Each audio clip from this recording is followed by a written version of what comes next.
Boa noite, esse é o Conexão ND aqui na Record News. E como hoje é terça-feira, é meu dia de receber convidados para um bate-papo. E o assunto de hoje é a regulamentação dos jogos no Brasil. É um tema que vai entrar em pauta assim que o Congresso voltar do recesso e provavelmente há indicativos de que será aprovado. E eu vou conversar aqui com o deputado Gilson Marques, deputado federal do Partido Novo aqui de Santa Catarina, e conversar também com o advogado e escritor Jacques Reolon. O escritor e advogado Dr. Jacques, ele escreveu um livro intitulado Cassinos, Jogos de Azar e Loterias, Liberação no Brasil. É um livro bem amplo, é um livro bem aberto. E é um livro que mostra não especificamente a volta do jogo, mas o que ele vai provocar em outras áreas. Primeiro, eu quero dar uma boa noite a vocês e boa noite aos convidados. Dr. Jacques. Boa noite, Paulo. É um privilégio estar aqui no seu programa. E parabéns pelo tema escolhido, viu? Importante e oportuno. Deputado Gilson. Obrigado pelo convite, Papo. Satisfação enorme. Então vamos lá. Eu vou começar com o Dr. Jacques, que escreveu esse trabalho. E eu lhe pergunto em primeira mão, o senhor acha que o jogo é importante para o país ou o jogo, de repente, ele cria importância para o país? Paulo, ótima pergunta. Há um tempo atrás eu tive a curiosidade de pesquisar, como eu tenho uma formação em ciências econômicas, pesquisar os jogos como atividade econômica.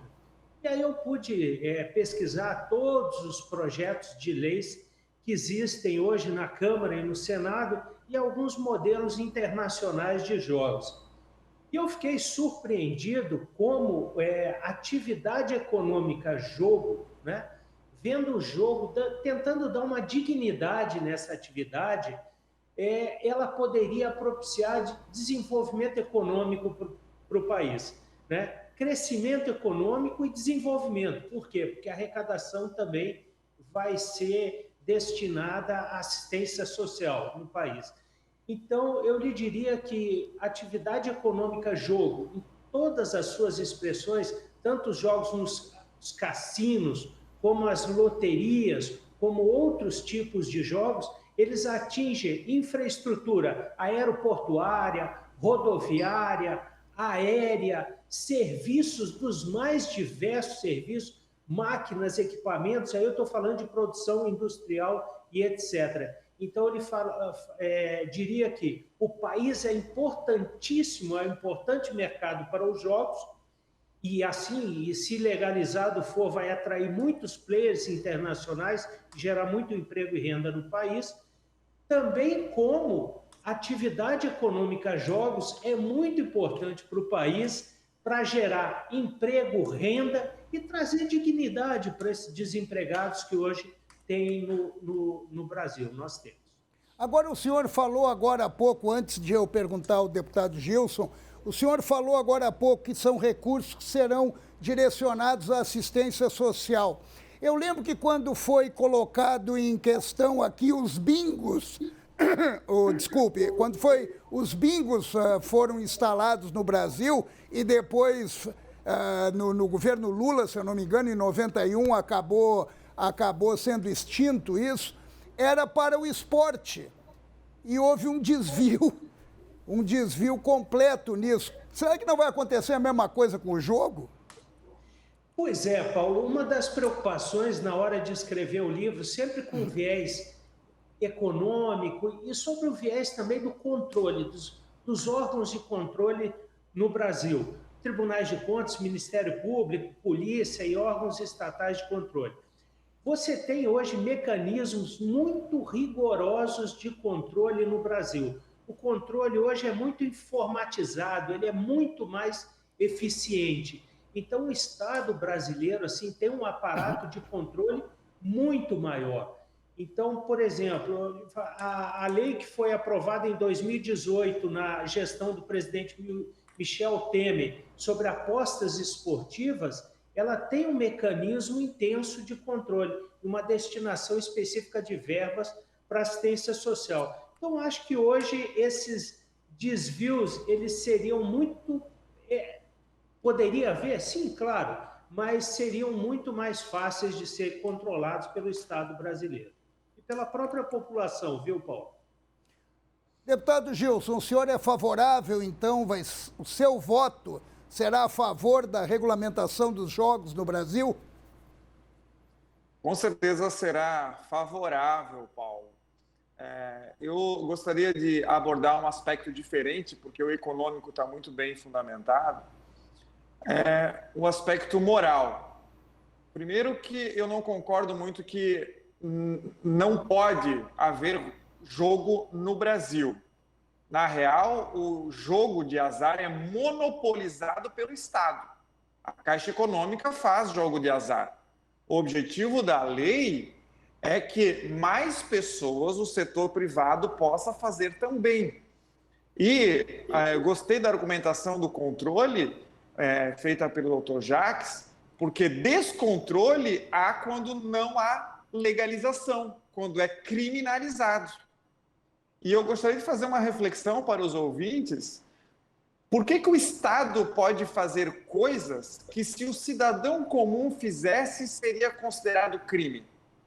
Exatamente os jogos. Por que o Estado pode fazer? Por que o Estado tem um monopólio? Mas é porque o jogo é algo ruim, o jogo não deveria ter. Ainda que eu concordasse com esse argumento, então o Estado, o governo, os políticos podem organizar?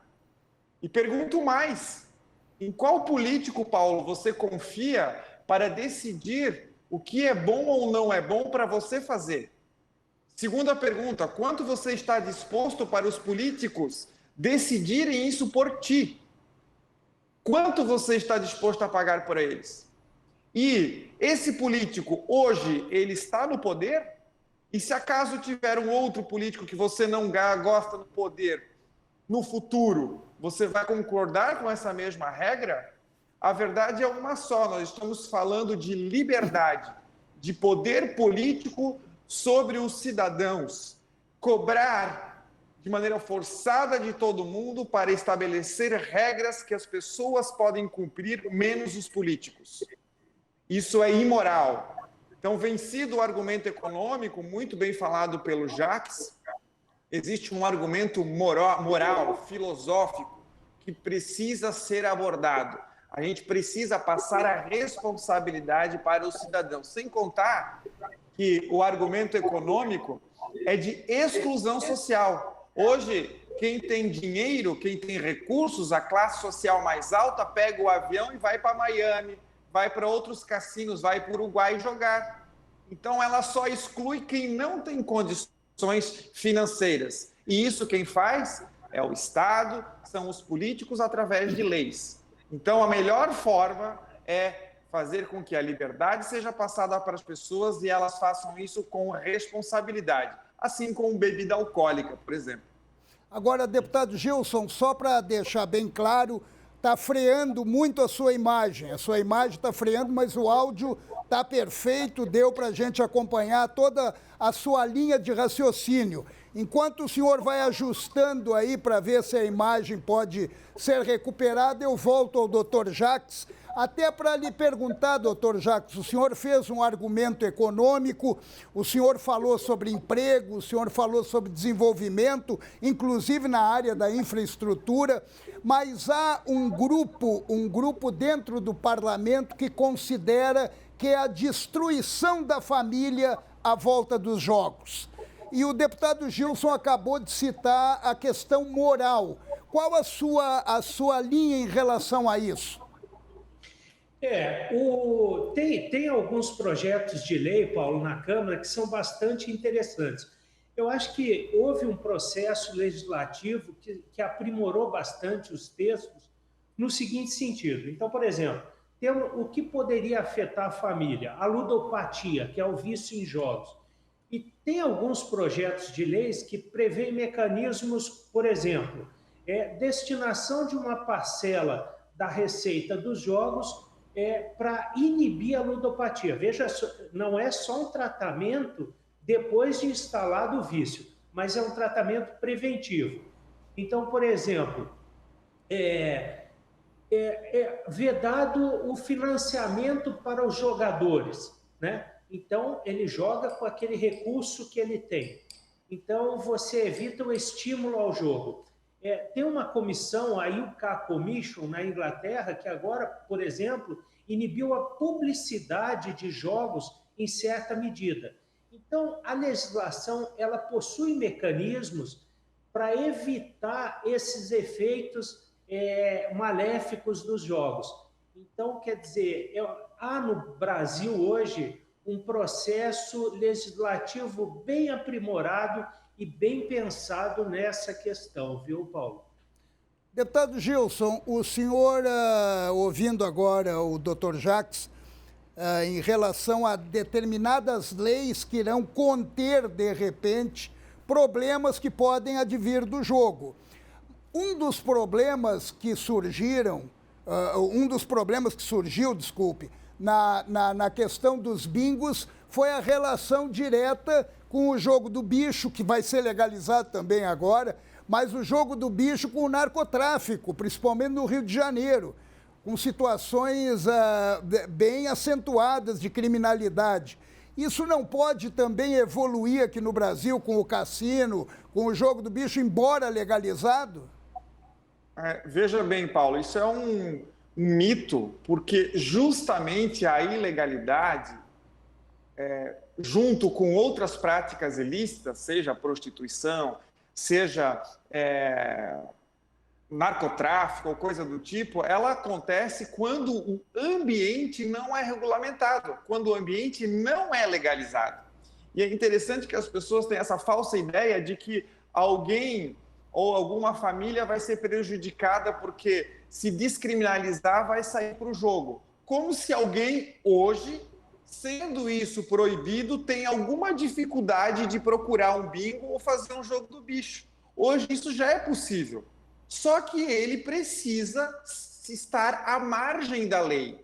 E quando se faz isso à margem da lei, a possibilidade de se encontrar algo muito perigoso é maior, até porque diminui a concorrência e quem está disposto a fazer jogo de bicho, aí sim é o dono do morro que anda armado, é o dono do boteco que corre o risco e cobra mais e tem equipamento ruim, é a polícia militar que ganha, ou polícia civil que recebe algo por fora para fechar o olho daquela respectiva casa. Quando se legaliza, aí sim você traz liberdade para as pessoas empreenderem em serviços que são somente possíveis, assim como qualquer empresa, constituir um CNPJ, vir pessoas da comunidade sem precisar irem escondidas em becos. Então, quando você regulamenta, legaliza, o incentivo ele é positivo e isso reduz os prejuízos e não o contrário. Doutor Jacques, a sua opinião em relação a isso? O senhor acredita que, de repente, a criminalidade não vai ficar em paralelo aos cassinos, ao jogo do bicho, assim como dentro da leitura que foi feita pelo deputado Gilson? Paulo, eu acredito que todos os argumentos, aí, os pontos de vista têm que ser considerados e respeitados. Mas essa questão de haver ilicitudes, isso, independente da estrutura empresarial, ela sempre ocorre. Aí nós temos inúmeros exemplos de problemas que ocorrem em diversas atividades econômicas e tudo mais. Vai haver problema nessa área de jogos? Possivelmente haja, mas aí nós temos esses mecanismos do Estado para combater. E é uma legislação muito rigorosa a que está sendo discutida no Parlamento brasileiro. Agora, o deputado foi extremamente preciso, né? Eu diria que quando ele sintetiza e fala que o problema maior hoje dessa mistura com outras atividades como tráfico e etc., prostituição, decorre da própria ilegalidade, ou seja, há uma ausência do Estado, então outros setores que impõem uma atitude de poder e domínio se sobrepõem. Então, nesse ponto, o crime prepondera na ausência do Estado. Então, essa síntese do deputado é perfeita. Deputado, a bancada catarinense, formada por 16 parlamentares, a maioria é favorável? Eu não sei te responder essa pergunta. A gente não faz reunião ou debate de pautas na bancada catarinense.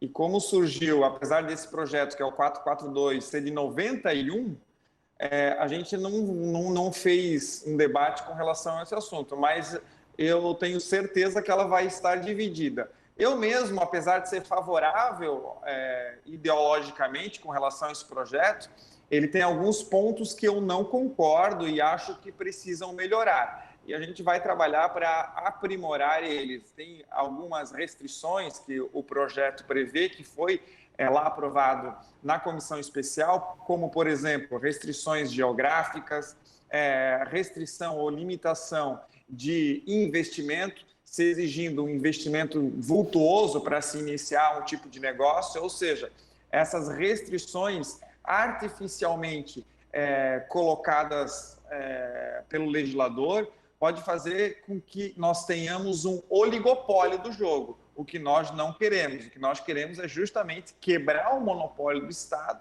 abrir o mercado para que o consumidor escolha o que ele acha mais conveniente e mais barato, enfim, numa sociedade mais livre. Doutor Jacques, o senhor acredita que realmente vai dar para superar isso? Isso é uma preocupação que foi colocada pelo deputado, que realmente, de repente, a gente pode enfrentar obstáculos preocupantes aí. No sentido da barreira econômica, Paulo, sua abordagem é essa? É isso que o deputado falou, que de repente vai restringir e só, pelo que eu já percebi, pelo que a gente vem observando em movimentos, já existem grupos norte-americanos, grupos europeus pensando em se instalar por aqui e vão começar a dominar essa área toda. Pois é, Paulo, essa é uma questão que é difícil, né? Mas eu acho que o parlamento brasileiro consegue resolver. Por exemplo, essa questão hoje está muito evidente na aposta esportiva, a loteria de aposta esportiva, que é uma loteria que se aposta nas modalidades esportivas, por exemplo, basquete, futebol, vôlei, tênis e etc. Então, chegou a haver a redação de 3 decretos e exigia de cada empresa que fosse explorar comercialmente esse negócio um aporte inicial, que isso ia ficar retido, para garantir o pagamento dos prêmios para os apostadores. E aí se discutiu muito o valor, quantos milhões seria, etc. Isso poderia ter um problema de criar uma barreira no mercado e inibir que pequenas empresas menores participassem em detrimento de grandes empresas.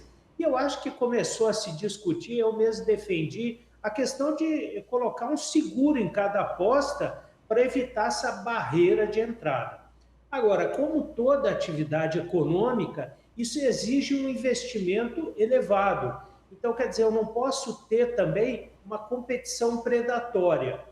E uma última consideração, Paulo e deputado, eu acho o seguinte, o admirável hoje nessa atividade econômica de jogos por exemplo, a possibilidade de aproveitar uma mão de obra menos qualificada.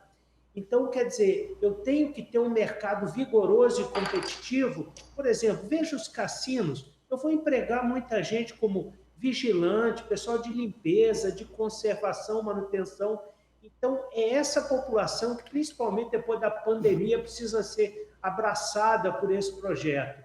E a competição, ela pode ser bem delimitada pelo parlamento brasileiro para ser mais vigorosa essa atividade econômica. Doutor Jacques, deputado Gilson, a gente está acabando o primeiro bloco. E eu já queria aproveitar e agradecer muito a sua participação, doutor Jacques, os seus esclarecimentos. E nós voltamos daqui a pouco com o deputado Gilson, e daí nós vamos conversar sobre a volta do Congresso, agora depois do recesso, e vamos ver o que nós vamos receber no trabalho dos nossos legisladores. Obrigado, doutor Jacques, um forte abraço para o senhor. Obrigado, Paulo. Grande abraço, deputado. Valeu, doutor.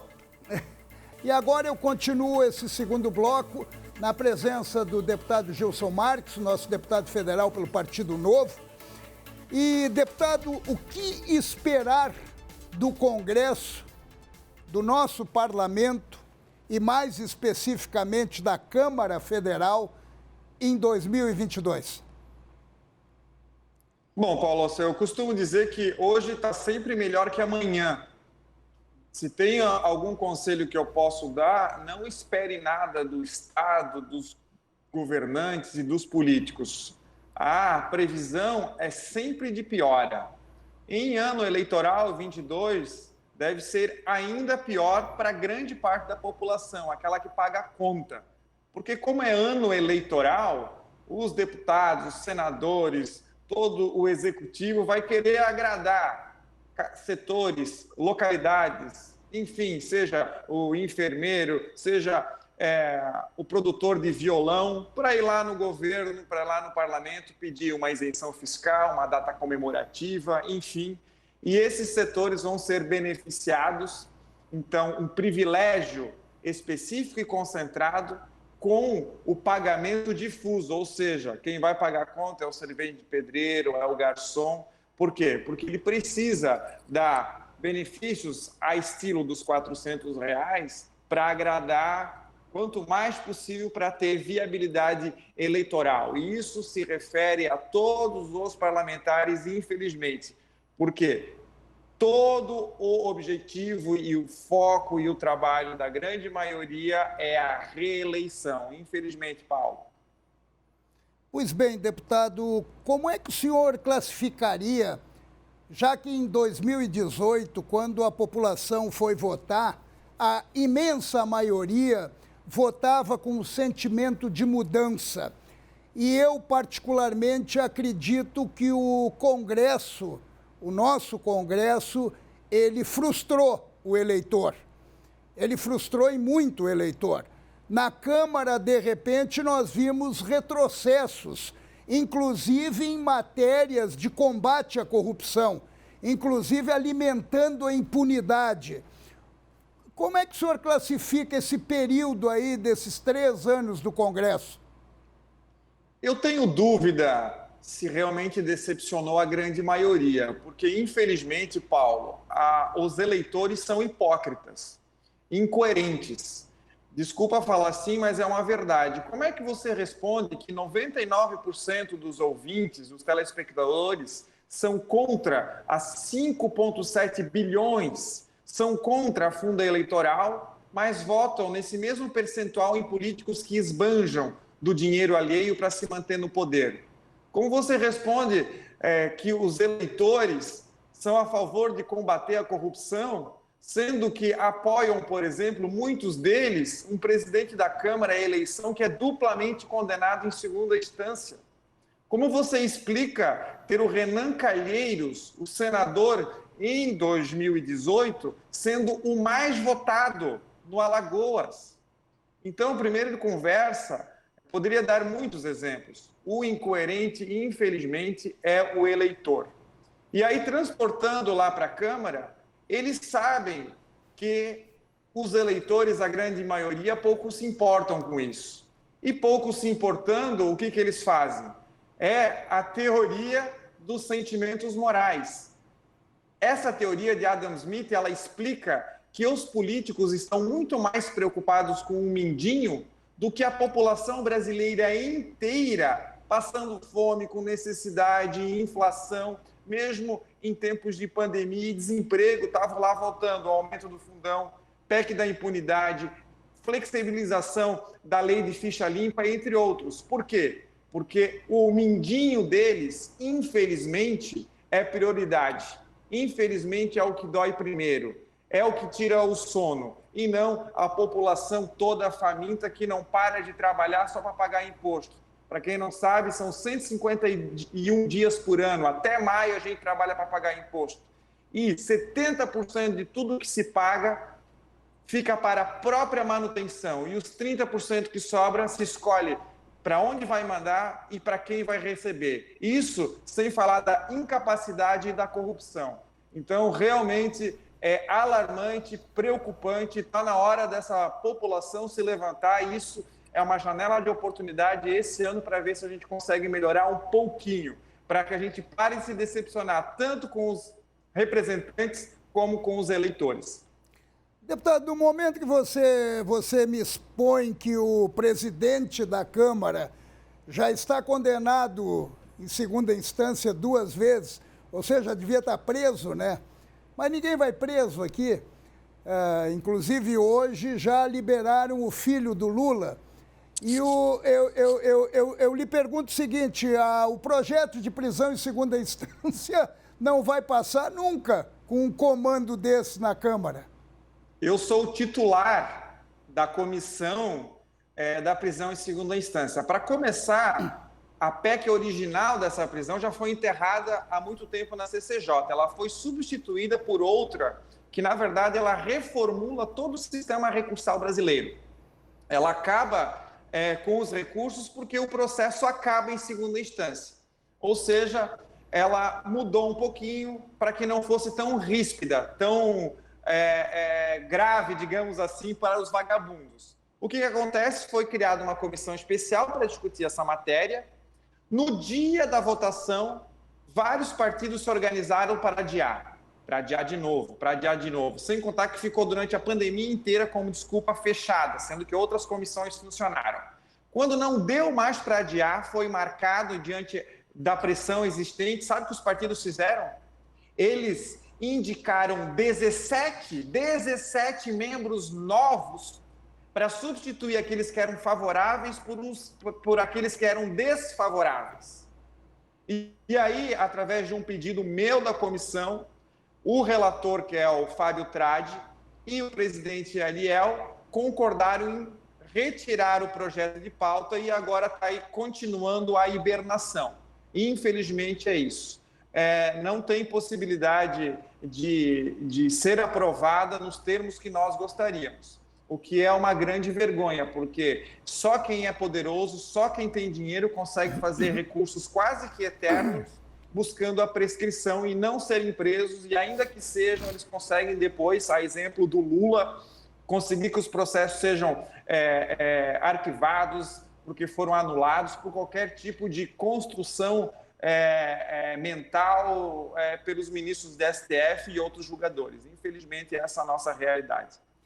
No momento em que o senhor comenta que o eleitor é hipócrita, e eu entendi o que o senhor quis dizer, que ao invés de ele votar em quem não, o que ele é contra, ele acaba votando em quem usa o que ele é contra, né?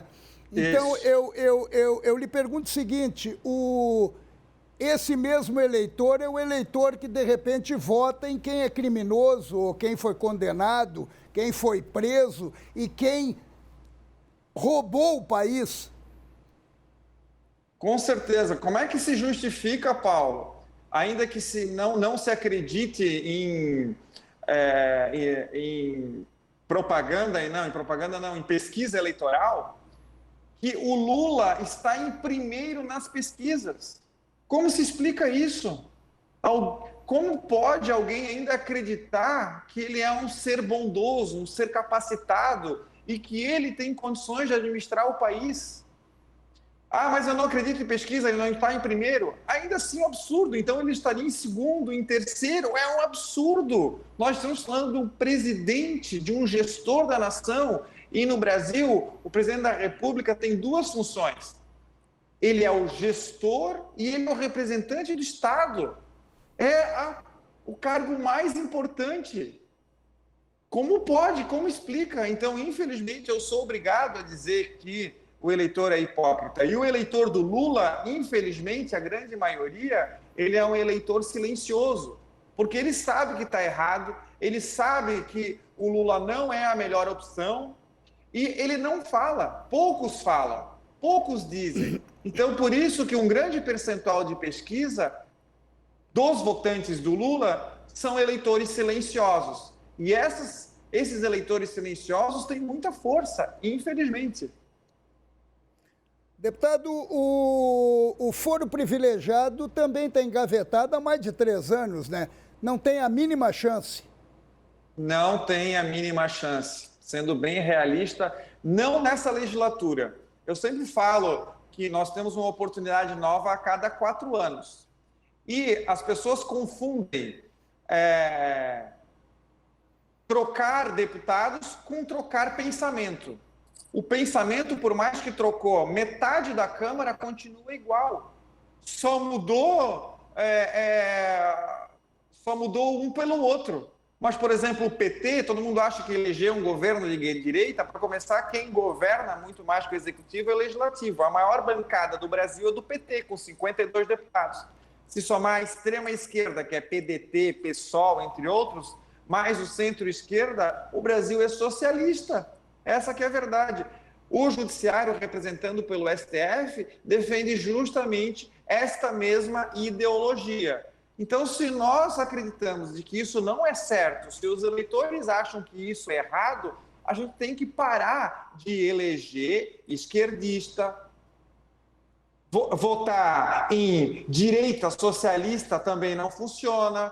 Nós recriamos, Paulo, agora, final do ano, o Ministério do Trabalho. Da onde já se viu que o governo cria emprego? Quem cria emprego é a iniciativa privada. O governo cria cabide de emprego, cria despesa. Emendando o assunto de antes, seria muito melhor transformar Brasília em um grande cassino, ao invés de dar prejuízo, ia dar lucro. É brincadeira. 21 parlamentares de 513, 21 somente foram contra a recriação do Ministério do Trabalho e passando essa conta de maneira forçada de novo para o servente de pedreiro, para o garçom, entre outros muitos esforçados que estão passando necessidade. Deputado, o senhor sentado aí na Câmara olha para o Senado, o que o senhor sente? Eu sempre digo que se não fosse o Senado, quem faria 2 vezes a mesma coisa, não é? A ideia do Senado, dos senadores, é de ser uma Câmara um pouco mais experiente, ser alguém que já tem alguns governos, uma experiência no parlamento anterior, enfim, que vai trazer mais calma, parcimônia, que vai ser um pouco mais conservador. Mas isso não existe. Você acha que o Cajuru, o Romário, que até pode ser pessoas excelentes, tem capacidade para reformular ou para encontrar soluções para um sistema emaranhado tributário que tem no Brasil? Você acha mesmo isso? Você acha que realmente os senadores conseguem fazer isso? Com um mandato de 8 anos, deveriam se fazer projeções de longo prazo e não fazem. Uma barraca de cachorro-quente faz isso, vai querer saber quanto que é o molho, a salsicha, quanto que tem de folha de pagamento, qual é o melhor lugar de colocar. Ninguém faz isso no Senado, na Câmara. É alarmante nós pensarmos de que a população paga 10 bilhões de reais por ano para sustentar o Congresso, 28 milhões de reais por dia. Em 2019, eu fiz um cálculo de custo, Paulo. Sabe quanto custa uma lei deliberada na Câmara? Dividir o custo da Câmara do ano 2019 pelo número de leis deliberadas. Não importa se foi o dia do sanfoneiro, porque o dia do sanfoneiro foi aprovado. 9 milhões e meio de reais. Você acha que bota 9 milhões e meio de reais para cada lei deliberada, 28 milhões de reais por dia no teu bolso, Paulo, saindo do Brasil afora fazendo bem, seria melhor ou pior do que o Congresso? Essa é a reflexão que a população precisa fazer, precisa colocar pessoas lá para chegar no poder e diminuir o poder, diminuir cargo, diminuir regalia, diminuir o gasto, porque quanto mais faz isso, é mais dinheiro no nosso bolso para fazer o que a gente quiser e não o que o político quer. Essa que é a verdade. Deputado, eu vou até fazer comentar uma conversa que eu tive com um político aqui de Santa Catarina, Eu falei para ele que em 2018 houve o sentimento de mudança, teve uma certa frustração e em 2022, de repente, também esse sentimento de mudança será acionado novamente. E é importante, eu falei para ele, é importante mudar, como o senhor vem falando, mudar a Câmara, mudar o Senado. Daí ele olhou para mim e a resposta dele foi firme e objetiva. Antes disso, você tem que mudar o eleitor. Não, ele tem razão. Ele tem razão, porque as pessoas reclamam, mas na hora H vai lá e vota em corrupto, vota em quem usa dinheiro do povo para se reeleger e não tem chance. Eu me lembro fazendo em campanha num bairro lá do Fraiburgo, Paulo, e aí a mulher me atendeu na garagem e ela disse: eu gostei tanto de ti, do que você falou, mas não vai dar certo. Eu disse: mas por quê? Estou me esforçando tanto. É porque sempre 2 ou 3 dias antes da campanha vem o candidato X aqui e paga chopp para todo mundo. Então é muito difícil para o bairro inteiro. Então é muito difícil lutar contra isso, principalmente porque agora, nesse ano, eles prepararam a cama. Eles fizeram de tudo para conseguir manter corrupto e para se manter no poder. Veja só, vão ter dinheiro infinito, Paulo, 5,7 bilhões de reais. Talvez seja 5, talvez seja 5,7, não vai passar daí. Em 2020 já foi aumentado, era 2 milhões... O Partido Novo não vai usar o fundo eleitoral. Não, nós não podemos usar e não usamos nenhum centavo, isso está no estatuto. Não podemos usar e somos contra usar, já fizemos vários projetos de lei, consulta para o TSE e não conseguimos devolver o fundão partidário. Então ele fica depositado numa conta, porque se devolve, ele reparte para os outros partidos. O fundão eleitoral a gente conseguiu devolver, em 2021 devolvemos 28 milhões de reais. Então esse valor realmente é o que vai ser, esperamos, aí para a saúde, segurança e educação. E isso é um ponto importante que as pessoas precisam entender, que não tem dinheiro, que falta dinheiro para a BR, que falta dinheiro para material escolar, que falta dinheiro para remédio. É bem isso. Tem gente morrendo em fila do hospital porque o teu gestor, o teu político escolheu gastar para si próprio na campanha e não para material escolar, porque o dinheiro você só faz uma coisa. Quando faz essa coisa, você não faz outra. E governar é alocar recursos. Quando você aloca para aquilo que não é prioritário, falta para aquilo que é prioritário.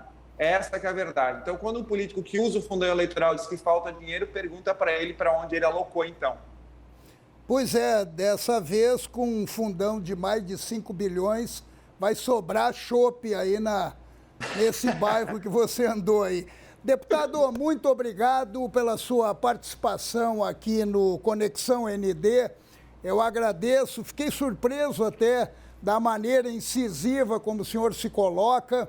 O senhor é um político, realmente um político diferenciado, porque é difícil ouvir um político chamar o eleitor de hipócrita. É difícil ver um político sacudir o eleitor para que ele entenda o que realmente está acontecendo. Porque, na verdade, o político é hipócrita em relação ao eleitor. Eu queria muito lhe agradecer, lhe desejar sorte e vamos ver como é que fica esse ano eleitoral. Um abraço grande. Eu que agradeço, me sigam aí nas redes sociais, Gilson Marques, um grande abraço. E muito obrigado pela participação de vocês aqui no Conexão ND, aqui na Record News. Nós vamos ficando por aqui, terça-feira que vem, se Deus quiser, eu estarei de volta. Um beijo para vocês.